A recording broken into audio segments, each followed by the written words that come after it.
AR Murugadoss இயக்கத்தில் சல்மான் கான் நடித்துள்ள சிக்கந்தர் திரைப்படம் இன்று உலகம் முழுவதும் ரிலீஸ் ஆகிறது. ரமலான் பண்டிகையை முன்னிட்டு இப்படம் வெளியாவதால் சல்மான் கான் ரசிகர்கள் பெரும் ஆவலோடு காத்திருக்கின்றனர். இந்நிலையில் சிக்கந்தர் திரையில் ரிலீஸ் ஆவதற்கு முன்பே இணையத்தில் மொத்த படமும் லீக் ஆனதால் சல்மான் கான் பெரும் அதிர்ச்சியில் இருக்கிறாராம். பாலிவுட் சூப்பர் ஸ்டார் நடித்திருக்கும் சிக்கந்தர் திரைப்படம் பெரும் எதிர்பார்ப்புடன் இன்று வெளியாகி நல்ல வரவேற்பை பெற்று வருகிறது. வசூல் ரீதியாகவும் பாக்ஸ் ஆஃபீஸ் கலெக்ஷனில் 50 கோடியை தொட்டுவிட்டதாக கூறப்படுகிறது. வருவதெல்லாம் நல்ல செய்தியாக இருப்பதாக ரசிகர்கள் தெரிவிக்கின்றனர்.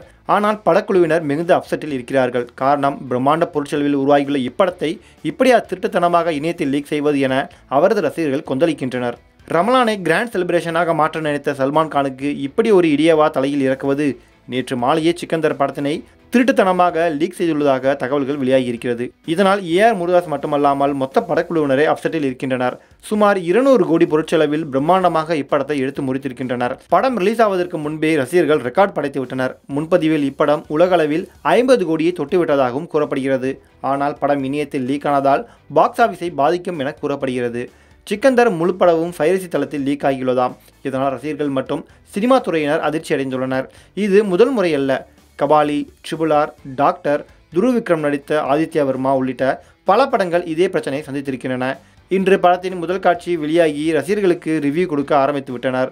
கஜினி படத்திற்கு பிறகு ஏஆர் முருகதாஸ் இயக்கும் பிரம்மாண்ட படம் சிக்கந்தர். முன்னதாக மௌனகுரு படத்தினை ஹிந்தியில் சோனாக்ஷி சின்ஹாவை வைத்து ரீமேக் செய்திருந்தார். இப்படம் விமர்சன ரீதியாக நல்ல வரவேற்பை பெற்றாலும் எதிர்பார்த்த வெற்றியை பெறவில்லை. சல்மான் கான் கடைசியாக நடித்த படம் டைகர் 3. அப்படம் கலவையான விமர்சனத்தை பெற்றது. படமும் வந்த ஒரே வாரத்தில் தியேட்டர்களிலிருந்து தூக்கப்பட்டது.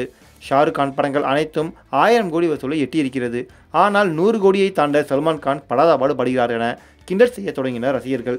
மிகவும் நம்பிக்கையுடன் சிக்கந்தர் படத்தை சல்மான் கான் நம்பியிருக்கிறார். அந்த கடவுள்தான் காப்பாற்ற வேண்டும் என தற்போது அவரது ரசிகர்கள் அவருக்கு ஆதரவாக பதிவிட்டு வருகின்றனர்.